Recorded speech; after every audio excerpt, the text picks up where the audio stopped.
実は心理学には着衣認知 Include Cognition っていう考え方があります。これは私たちが着ている服が私たちの思考、私たちの行動に影響を与えるというものです。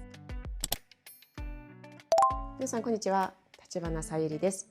行動力がある人とない人、実はその差、朝の30分で決まることをご存知ですか？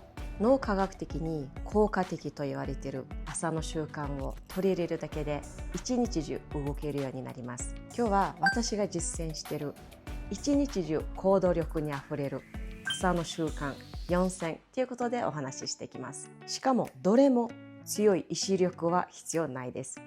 はい、では1つ目です。朝起きたらすぐにパジャマから着替えることです。最近在宅ワークも増えましたよね。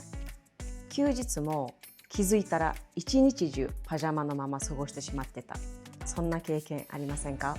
そんな方におすすめしたいのは、朝起きたらすぐにパジャマから着替えることです。実は心理学には着衣認知 Include Cognition っていう考え方があります。これは私たちが着ている服が私たちの思考、私たちの行動に影響を与えるというものです。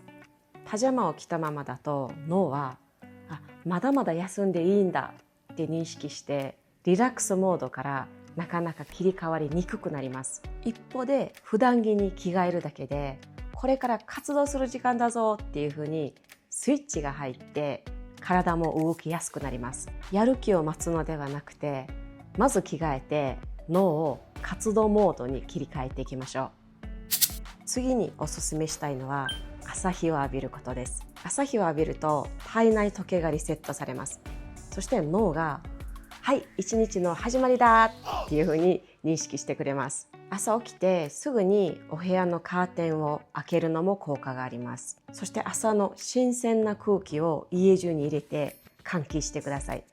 私雨の日でも換気してます。そしてさらにおすすめしたいのが朝日を浴びながら2、30分体を動かすことです。ウォーキング、ストレッチ、軽い有酸素運動で十分です。私は朝フローヨーガって言って有酸素運動とストレッチを組み合わせたヨガをよくしてます。朝日と軽い運動を組み合わせることで脳も体も気持ちよく目覚めてくれて一日を活動的にスタートできます。そしてまた別の動画で朝にやらない方がいい習慣ということでお話ししていきたいと思います。チャンネル登録まだの方、見逃しのないように今のうちにチャンネル登録とそしていいねボタンもよろしくお願いします。はい、では3つ目は朝シャワーを浴びることです。朝にシャワーを浴びると体温が緩やかに上がってくれて眠ってた脳と体の筋肉が目覚めやすくなります。私は夜ゆっくり湯船に浸かって朝は体だけシャワーで流すようにしてます。朝シャン、髪の毛まで洗う必要はないです。また暑い季節であれば最後に15秒から30秒ぐらい冷たいシャワーで締めるのもとてもおすすめです。交感神経が刺激されてシャキッとした状態で一日をスタートできます。はい、では最後は朝食をとることです。最近朝食を抜く人って増えてますよね。でも朝食をとることで消化器官が動き始めて脳も体も活動モードに切り替わります。また脳と腸は腸脳相関と呼ばれるほど密接につながってます。腸が活発的に働くことで脳のコンディションにもいい影響を与えるんです。もちろん無理にたくさん食べる必要はないです。私も朝量はあんまり食べれないので軽い朝食にしてます。例えばバナナとキウイ、気軽に食べれるフルーツを選ぶことが多いです。朝時間がないって方は準備に時間がかからず、そして継続しやすいものを選ぶのがポイントです。はい、では今日のお話をまとめます。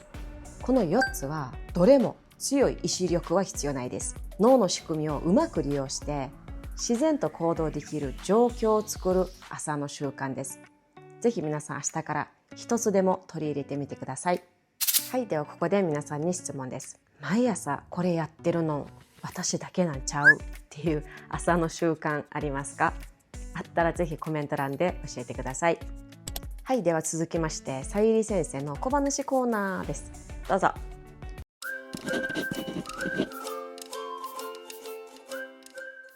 はい、ではさゆり先生の小話コーナーが始まりました。イエーイはい、実はね、私朝がとても弱いタイプなんです。だからこそ今日皆さんにご紹介したこの4つの習慣、とてもおすすめです。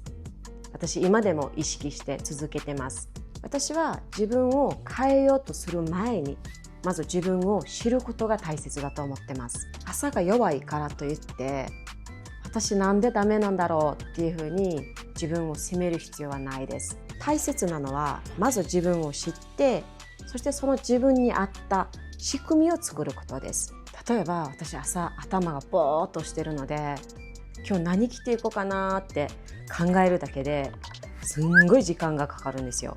だから前日の夜に次の日に着る服を決めてクローゼットから出して用意しておくようにしてます。そうすると朝の決断が一つ減るだけで心にもそして何よりも時間に余裕が生まれます。でもたまに前日にお洋服を用意するの忘れる時あるんですよ。その時は思いますね。朝スティーブ・ジョブズさんみたいに同じ服を毎日着たろかなと思いますはい、スティーブ・ジョブズさんもあれで毎日あえて同じ服を着てたんですよ。あえて一日の決断を減らすために毎日同じ服を着るっていう、仲間入りしようかな私はい、皆さん今日の動画いかがだったでしょうか。ぜひいいねボタンと、そしてチャンネル登録、そしてベルマークもオンにしてください。ではまた次の動画でお会いしましょう。さようなら。